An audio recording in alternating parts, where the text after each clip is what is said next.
ముందుగా మీకు అలాగే ప్యానెల్ పెద్దలకి 99 వీక్షకులకు నమస్కారం. ఆయన నిప్పులు చెరక్కపోతే ఆశ్చర్యంగా, నిప్పులు చెరిగితే ఆశ్చర్యమే ఉన్నది. ఆయన ఎప్పుడు నవ్వుతానే పాపం ఉంటారు కదండి. ఆయన ఎప్పుడు కోపంగా ఉన్నారు. ఈ 5 సంవత్సరాల్లో చూసారా మీరు ఆయన కోపాన్ని?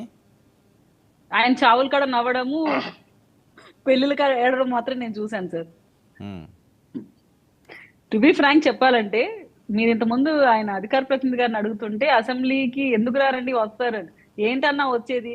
ఫస్ట్ రోజే ప్రమాణ స్వీకారం చేసిన రోజే 2 నిమిషాలు కూర్చోడానికి ఆయనకి ధైర్యం చేయలేదు. ఓటమిని యాక్సెప్ట్ చేయడం అంత ఈజీ సంగతి కాదు. అందరు పవన్ కళ్యాణ్ గారి లాగా అంత నిస్వార్థంగా ప్రజల పక్షాన్ని నిలబడే నాయకులైతే మీ పార్టీలో లేరని మీరు ఫస్ట్ యాక్సెప్ట్ చేయండి. ఎందుకు ఈ మాట అంటున్నానంటే, మీరు 11 మందినే ప్రజలు ఎన్నుకున్నారు.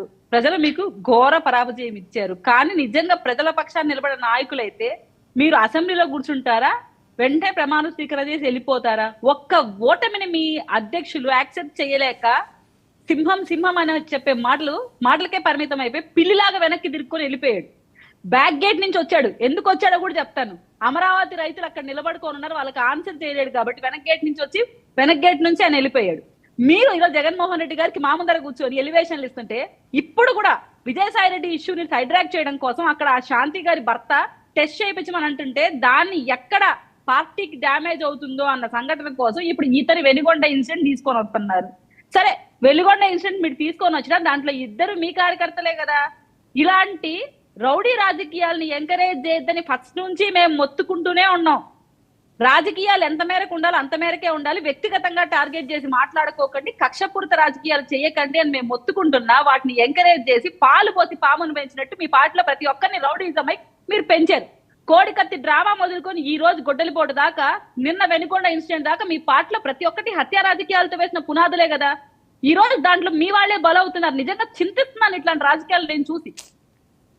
జగన్మోహన్ రెడ్డి గారు ఆడ బ్లాక్ తీసుకోవడం కాదండి, ఆయన వాళ్ళ క్రమశిక్షణ నేర్పించాలి. ఒక అధికార ప్రతినిధులుగా పార్టీ క్యాడర్ ని పవన్ కళ్యాణ్ గారు ఎప్పటికప్పుడు డిసిప్లిన్ లో పెట్టే ప్రయత్నం చేస్తారు. ఒక చిన్న మాట కూడా వ్యక్తిగతంగా మాట్లాడకండి.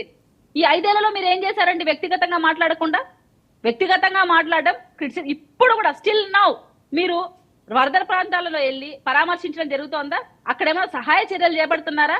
అధికారంలో లేరు కానీ 11 సీట్లు వచ్చాయి, వాటి గురించి ఆలోచిస్తున్నారా? అసలు రాష్ట్రంలో ఉన్న దగుల్బాజీ పనులన్నీ మీరు చేసి అధికారం కోల్పోయి ఈ రోజు అధికారంలో ఉన్న వాళ్ళ పైన ఆరోపణలు చేయడంలో ఫస్ట్ పీట వేసుకొని కూర్చోన్నారు. మేం కనీసం మీరు గెలిచిన రోజు మీకు శుభాకాంక్షలు తెలిపి సంవత్సరం రోజులు మిమ్మల్ని క్వశ్చన్ చేయము అని మాట ఇచ్చి సంవత్సరం రోజుల తర్వాత మిమ్మల్ని ప్రశ్నించాం.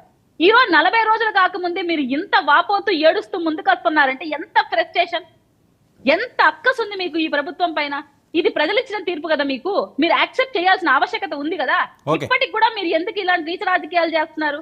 నేను జగన్మోహన్ రెడ్డి గారిని సింహం సింగిల్ అనే మాటలైతే నేను నమ్మను సార్. ఆయన పిల్లి ఓటమిని కూడా యాక్సెప్ట్ చేయలేదు, పిరికివాడు.